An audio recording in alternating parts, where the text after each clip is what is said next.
Good morning, everyone, and welcome to SocialLIVE. I am back from my vacation, and we have a very special guest co-host here with us today. Welcome, Jessica Naziri, founder of TechSesh. Thanks so much for being here with us today. Hi, thanks for having me on. I've been such a fan for so long, so it's exciting to be here. Well, I was so excited when you reached out and said you were going to be in New York and we have to meet in person. I was like, well, better yet, why don't you come co-host SocialLIVE with us while you're here? I'm so excited. It's so cool. Well, for those of you guys who don't know what TechSesh is, I would love for you to tell all of our viewers who you are, what is TechSesh, and why are you here with us today? Yes, so I started TechSesh because I saw there was a void in the market. I've been a tech reporter for 8 years. I used to work at CNN, CNBC.com, and the LA Times, and I spearheaded their video tech department.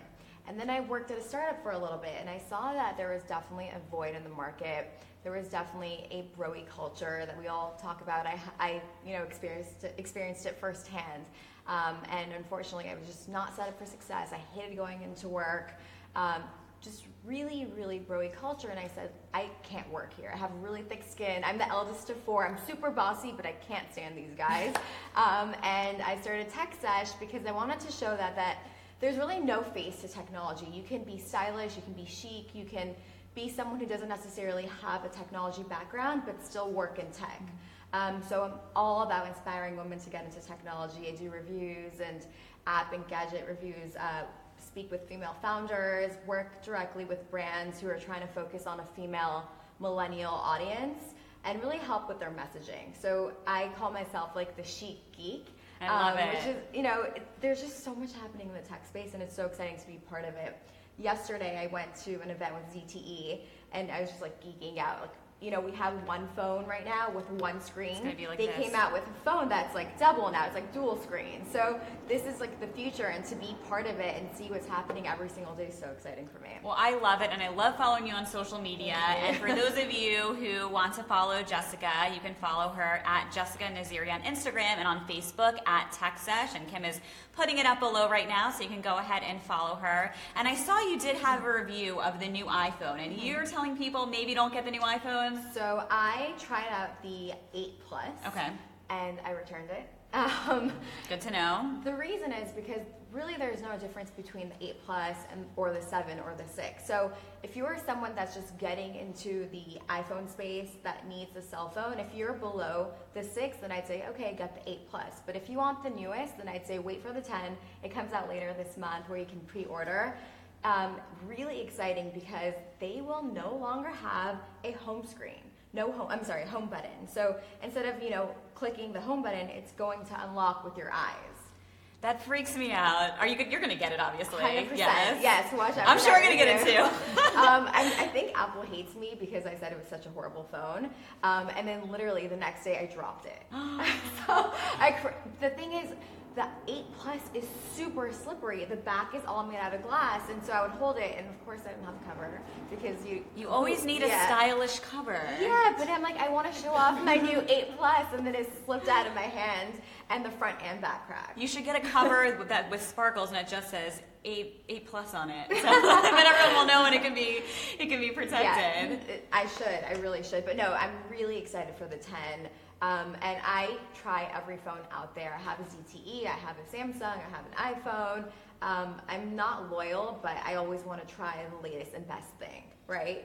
So absolutely, and we are the same way here. We always love seeing what's trending, what's going to come out next, and how can we get our hands on it. And actually last, I think, what was it, December, January, when Snapchat glasses came out. This is, fun fact, this is how Jessica and I met. We actually met on Twitter. So I was tweeting about Snapchat spectacles, and somehow we just started chatting with each other on Twitter, and that's how we met. We met on Twitter, bonding over Snapchat spectacles. We were both so excited to be able to get them.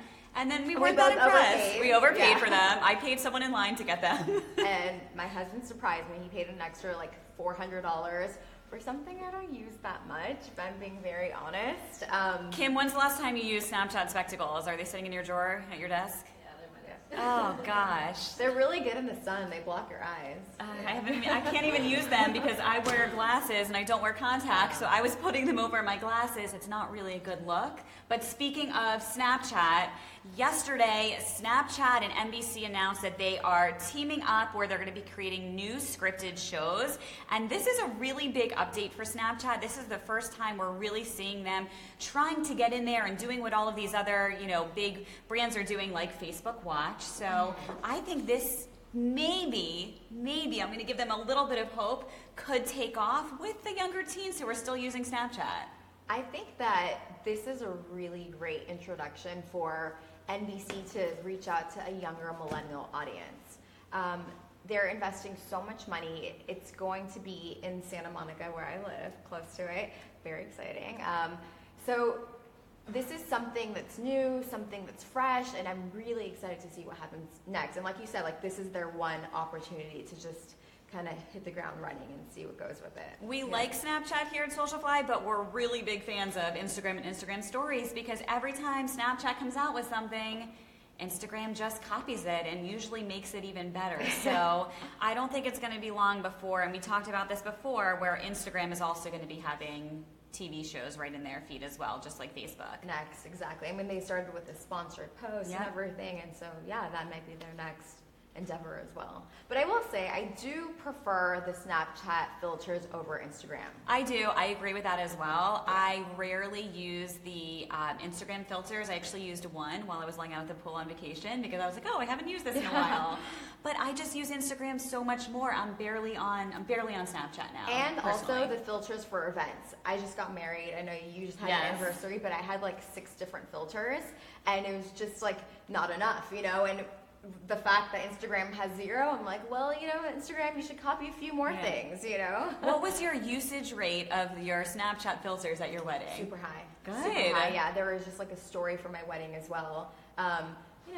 Hashtags are just not enough anymore. You need filters with your actual photo. You need graphics. You need a little bit of everything. But also, I'm biased. I had a tech-themed wedding. I saw it's a little different. See, first time meeting in person, but I already know everything about you because I've already seen it on. I've already seen it on Instagram. It's like when you meet someone online, do you really meet them because you end up knowing so much about them, and then you're like, I know you, kind of, right? I love it. I feel like it makes it more personal when you meet. I feel like we can already talk about so many things we have in common. Yes, I agree. Well, another big update, Facebook just launched their ability to order food through the app. So last week they announced this new feature. It allows users to order from local restaurants. So instead of competing with other big food brands like Seamless, Grubhub, EatStreetDelivery.com, they're actually teaming up with them. So all you have to do is go to the the Explore menu on your Facebook app and hit Order Food, and you can see all of the restaurants in your area that are open and ready for delivery. And we just tried this out. It.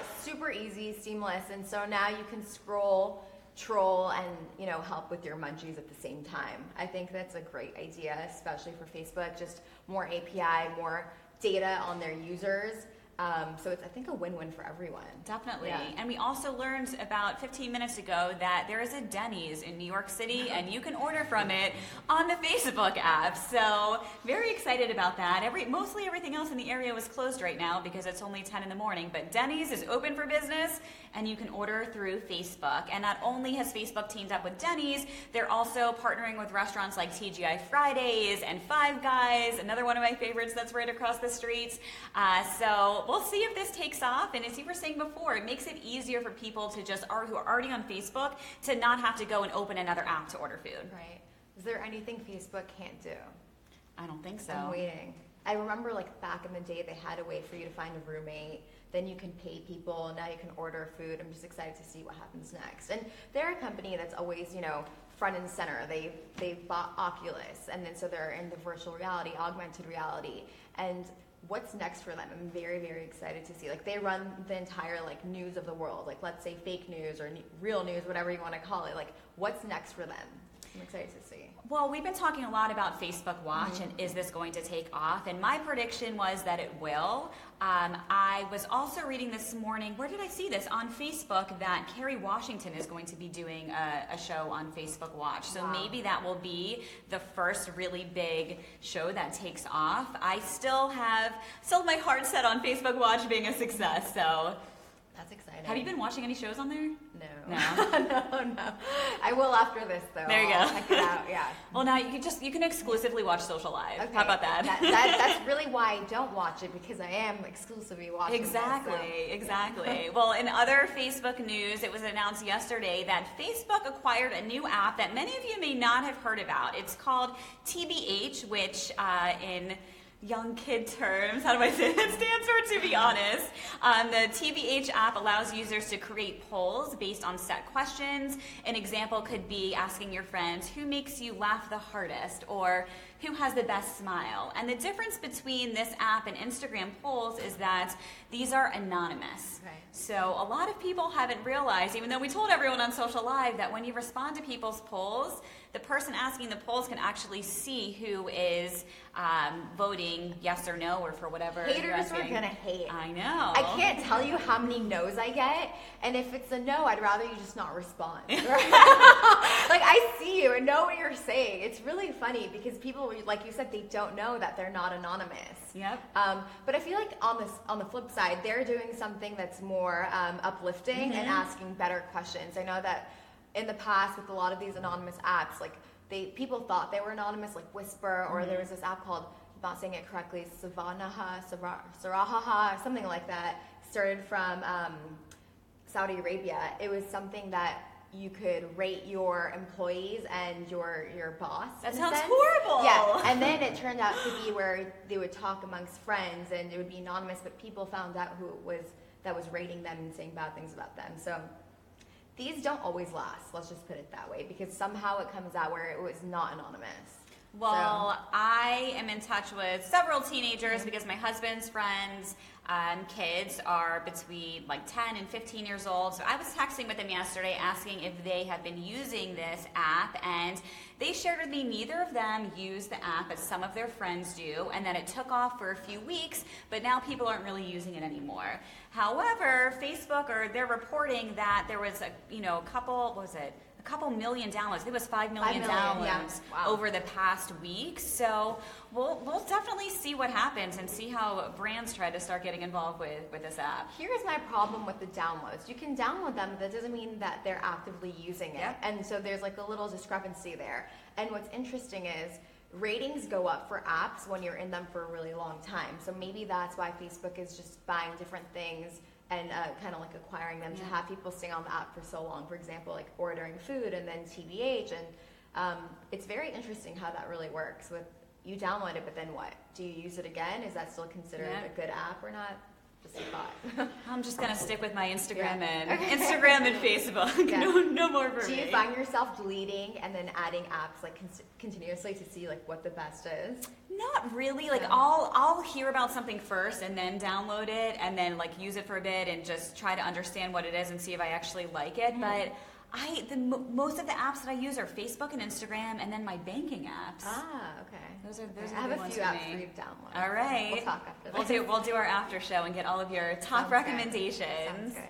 Well, now the moment you guys have been waiting for. We have a very special guest today. I would love to welcome Jasmine Garnsworthy, founder of The Buff, to SocialLIVE. Hello. Thanks so much for coming on. Thank you for having me. We got our live So studio exciting. audience here today too, and our Facebook Live audience. So Jasmine is the founder of The Buff. I would love for you to tell our viewers a little bit more about yourself and how you started your company. And check out her beautiful products here. And don't forget to share this episode because one of our lucky viewers is going to win a customized oil. Yes. So The Buff specializes in customized face and body oils. Basically, a customer will come to the website, they'll answer a bunch of questions about their skin type, and we'll formulate a custom blend for them. And they can also, I'll show you, so they can like change the initials on the front and change the color, so it's also customized packaging as well. What a great gift. Yes. Yes. Yeah, not only will you have the gift of beautiful skin, but like a gift with the personalized packaging. Absolutely. Love it. Yeah, I thank love you it. guys. And what inspired you to start your business? Yeah, so I have been a beauty writer and editor for a number of years. I covered beauty, wellness, and fashion. And I just became more and more interested in the natural beauty scene. I switched my own skincare routine over to all clean products, and I just noticed a really big difference in my skin. So I decided to move into making customized oils that were all natural, just because it was something that I was using and had worked really well for me. Wow. Yeah. So your packaging looks great, but so does your Instagram feed.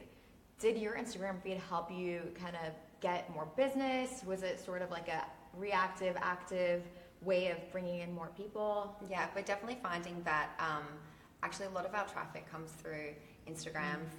We can see a huge spike when we work with influencers and that kind of thing, in traffic to the website and conversions as well. So it's definitely been a very conscious effort on our part that's showing some huge returns. Yeah. And what other tactics on social media have you found to be the most effective?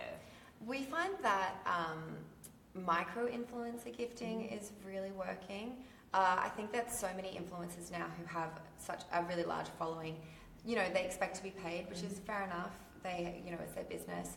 But if you kind of, but people also see their content and see it as sponsored and not that authentic. But, if I can reach out to 20 female bloggers who are interested in beauty and maybe they're just starting out, but they have a really engaged audience, then that seems to be working just as well as, seeding with an influencer who has 40,000. And that's a strategy we recommend to our clients all of the time, because we see that working with these micro influencers can get incredible results. Yes, it's making a huge difference. And also it gives us some really great content to be able to share on our own feed as well. That's great. So you mentioned that you used to be an editor and a writer, and Yes. you're still writing. Uh-huh. So what's interesting to me, I also have that background, and now I have my own business. Like, how did you learn about conversions? Like, how did you realize, like, this is important?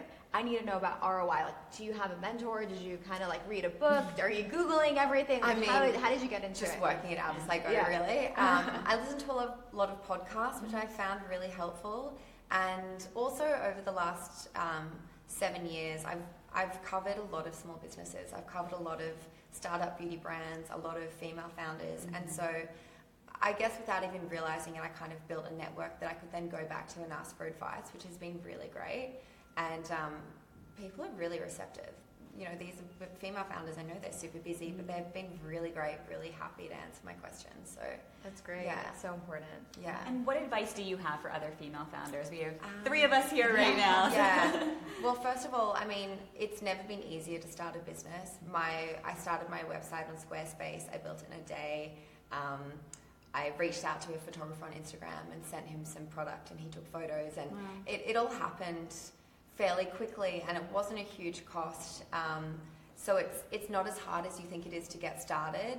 And then it's just about building momentum and also build your network as well. Don't be afraid to reach out to women who have done it, because mostly they're happy to help. At what point, sorry to interrupt you, You're right. what point were you like, oh, okay, this is really catching on, like, this is what I need to do? When I went back to Australia a few months after launching, we had some really, I'm Australian obviously, we had some really great press coverage. So Vogue did a story in Australia, and Harper's Bazaar in Australia did a story, and couldn't really keep up with all the demand, and that's kind of when I realized I need to pull back on the writing and dive into this. That's Were you great. able to use your connections through writing? Yes. Good for you. Yeah. That's awesome. Yeah. Thank So note to everyone out there, connections, be a writer, contribute, right? Yes. Yeah. And I mean, everyone has a network that they can leverage in some way. And I think that the real takeaway here as well was, I'd been helping these women in whatever way I could. Even if you're not a writer, there are some ways that you can build those connections through your career that will then, you're paying it forward for when it's time that you want to build your own business. And something we always say on SocialLIVE is you have to create products that are Instagrammable, so people want to take photos of it. If you have ugly packaging, it doesn't do your business any justice. Absolutely. And you definitely have created perfectly Instagrammable packaging. Was this your original packaging, or have there been iterations over time? That was the original packaging. So I worked with a really amazing graphic designer, and she, I still work with her. She still works a couple of days a week. and just because the visuals are so important, we're an online brand, we're mainly direct to consumer, so our social presence, our content is really important. So let's switch and talk about the actual products, so Yes. people know when they're ordering. It's great to have beautiful products and things that are Instagrammable and be able to customize it with your name, but what's in these products? What do these beauty products do for you? Right, so kind of in the most broad sense, a face oil will hydrate and moisturize your skin. So it takes that kind of moisturizing step away, or you can add it as a second layer after moisturizing. But then oils can be customized with essential oils or really specific carrier oils. So, for example, frankincense, you could use that instead of retinol. It'll be lightly renewing without using a harsh chemical or that a lot of people can react to. So you really can customize it and tailor it to your skin depending on what essential oils you use. This might be a silly question because I've never really used oils on my face, but do you use this in the morning before you put your makeup on? Do you use it at night before you go to sleep? Both. I use both. Wow. So it depends on your skin and your beauty routine and that kind of thing. So we recommend using just a couple of drops in the morning, but let it dry. It should dry in 5 minutes. If your facial oil isn't completely absorbed within 5 minutes, you're using too much, basically. So the more, not the merrier. Absolutely. I always thought the more you put on, the better you look, but it's not. Less wrinkles, the more you put on. That's not right. No, as long as you're using it. Does this prevent wrinkles? It's a hydrating and anti-aging product as well. So I need to start using that. Yeah, I know. Whatever you're using, can you just tell us where should we drop it on? Like, what do we need to do? Yeah. So I actually add a couple of drops of just a jojoba oil to my foundation before I put it on, and it just makes your skin really glowy and dewy and the makeup really light. I don't like to wear a really heavy foundation, so that's a good trick as well. And you have hair oil too, and oil for your hands. Tell us about the other products. So we have an argan oil based hair oil. It's just a really light oil that you can, rub it between your hands, and then you kind of just pull it through the ends, and it just makes your hair glossy and shiny without weighing it down like a lot of hair products can. And of course it's completely natural, which is a huge bonus as well.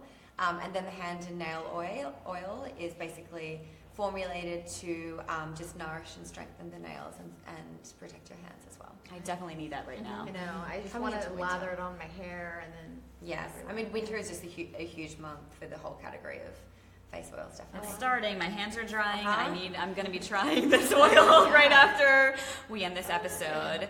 Well, thank you so much for coming on the show today and telling everyone about your amazing products. Don't forget to share this episode for your chance to win a custom oil from Jasmine. It'll be customized just for you and your skin. And will their initials be on it too? Yes, absolutely. With your initials on it too. And then you can Instagram it after and tag Jasmine and the Buff. And thank you to Jessica for co-hosting with us today. And I almost forgot, today is National Cupcake Day. So I do hope that everyone has a cupcake today, takes a picture, post it on Instagram with the hashtag National Cupcake Day, and I hope you get a lot of likes. We'll see you guys next week. Thanks so much for tuning in. Bye, everyone.